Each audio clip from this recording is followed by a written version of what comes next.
Late winter 2001, local photographer Pete Glastonbury would make a phone call. Hello? Jim, it's Pete. Hey, guess what? I don't know. What is it, Pete? Silbury Hill has a baby. I'm sorry. A what? So Pete had been out walking in the Avebury landscape, part of an organised walk, visiting all the usual spots from here at West Kennet Longbarrow, Silbury Hill across the way there, and further beyond Avebury itself.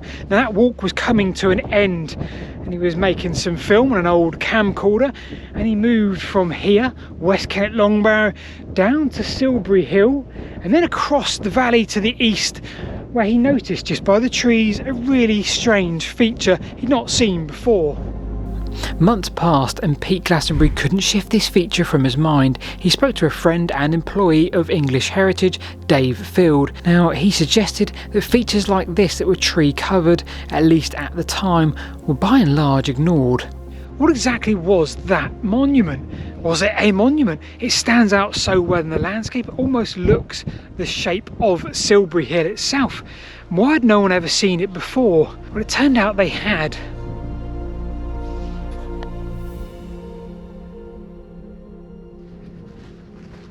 Okay, so let's try and place all of this into context, and to that we need to head around about a quarter of a mile in that direction, just down into the valley.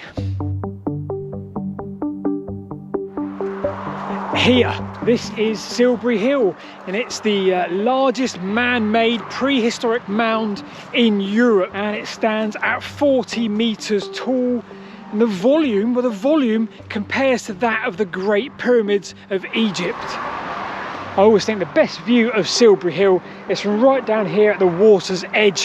You get a much better sense of the scale of this monument, much better sense of the work involved that it would have taken to build this and construct this, the organisation of the society that was here at the time, and what would have gone into the planning of this, maybe over a few generations. We also now know that Silbury Hill was built in 3 stages. It wasn't a burial mound that we know of, but mostly built of chalk with some clay. And with that in mind, well, that's the context of that. So I'll leave you to guess exactly what that was for. But in the meantime, let's head in that direction by around about half a mile or so.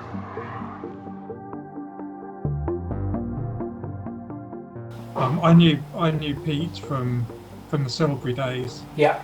I knew Steve Marshall as well. There's a spring not far from Silbaby, so he was looking at it for that reason and mentioned it to me. And of course, my ears pricked up because after Silbury had finished, I was looking for other mounds in the area. One of which was the Marlborough Mound. Which turned out to be pretty much exactly the same date as Silbury, and I was thinking, you know, I was wondering whether there are these mounds sort of dotted along that part of the Kennet.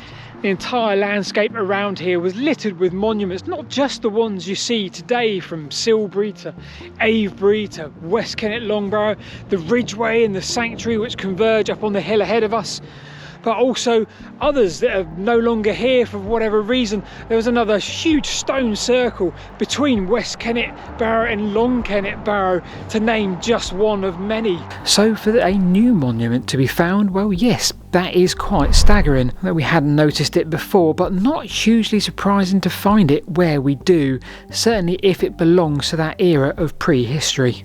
So here in this World Heritage landscape, well, it's not easy to get to. I'd be trespassing if I went on the south side through the fields, so I'm now walking along the A4, and I can tell you it's quite treacherous. Okay, I'm in the clump of trees. I've just got to try and find my way to the mound, which I think is just through those trees just there. Now, as I continue to climb through the undergrowth here, not quite in the right place just yet, let's add more context and put the River Kennet on the map, and perhaps more importantly, Wadon Spring. Now, some in the past have mapped this as Swallowhead Springs. Curious. Now, as I climb through the trees and more undergrowth here trying to find this mound, we'll keep an eye out for something really quite dangerous. Did you spot it there? Of all the things I expected to find today, that is not one of them. Wow. I don't even know what I'm looking at. This tree was here. This whole tree that has fallen over, because I'm looking at the bottom of the tree here, was on top of that shaft. So the trees either uncovered a shaft, or someone very recently has dug a 15-foot, maybe 10 to 15-foot hole in the ground, carved it very symmetrical. It's like a start of a well. Made it, that took some going, I can tell you. So what do I see? Well, I see a fairly oval shaped flat top, very steep banks. I see water all around me, very similar to Silbury, and I've now got this elevated view of Silbury just over there in the distance. I've also got a wonderful view.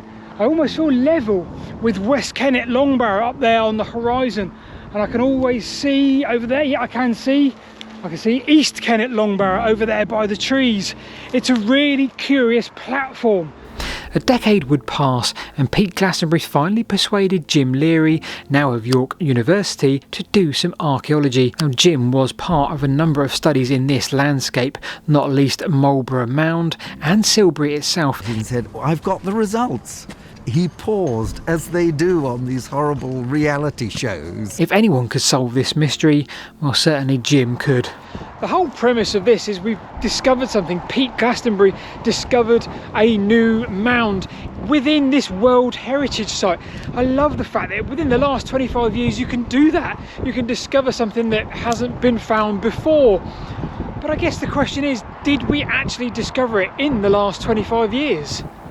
Our esteemed antiquarian friend William Stukeley mentions Wadon Hill, and whilst that's not evidence of this hill or mound being mentioned, he does however seem to picture a mound adjacent to the road. So can we date this as far back as the 1700s? So was he even drawing that mound that we see today, or was he just drawing the end of the ridge, the end of that Wadon Hill? I guess we'll never know. We also need to consider Wadon Spring, the spring that comes out to the east side of the mound, almost underneath it to a degree, because that gives a bit of gravitas to the notion that this was prehistoric. Perhaps building the monument on top of that spring would give it a ritualistic purpose of some kind. Either way, the only practical way to do this would be via some archaeology. Coring was a technique that seemed very obvious, very logical. You know, it's quite cheap, it's quite rough and ready, but it's a cheap way of doing it. It's what we used for the Marlborough Mound. So the Marlborough Mound, we cored two big cores from the summit down straight the way through, and it comes. You know, these cores come out in plastic cylinders in kind of meter length. As long as you mark up, you know, what level you're at and top and bottom, you basically have a complete sequence right the way through whichever part of the mound you're looking at. I guess the biggest concern here is this could be a modern spoil heap of sorts, because in the 1960s the A4 went through a widening project, double laned or at least passing places in certain areas, and that there was one of them. That specific area was subject to that construction work.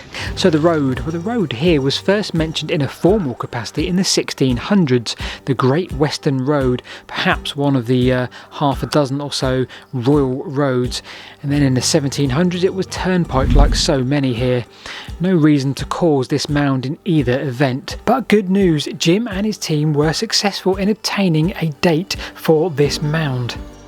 Yeah, it was from my memory, it was more like 17th century actually. We're properly into the post-medieval period, and the material that we poured through was very it was thick alluvial clay. And whilst that wasn't the most exciting date, it's not prehistory, but it did allow us to round this story nicely and allow us to speculate as to why this mound is there in the first place. My feeling was that it's come from the River Kennet, which is not too far away, and the River Kennet all along there has been massively straightened in the last few centuries. So it's been essentially canalised, and so I think probably that's the origin of the mound. So there we have it, potential spoil heap from the straightening of the Kennet in places around that location. And you wouldn't want to take all the clay and alluvial type material and dump it on your nice watermeadow, so you dump it to the side in a big heap by the road. It's at least the most plausible answer we have to date, despite it not being the most exciting prehistoric one. Big thanks to Jim today. If you like Jim's work and you like this type of video, you're going to love his book Footmarks. I'll put the link in the description below. Action point number 2, as ever, click on subscribe. See you this time next week.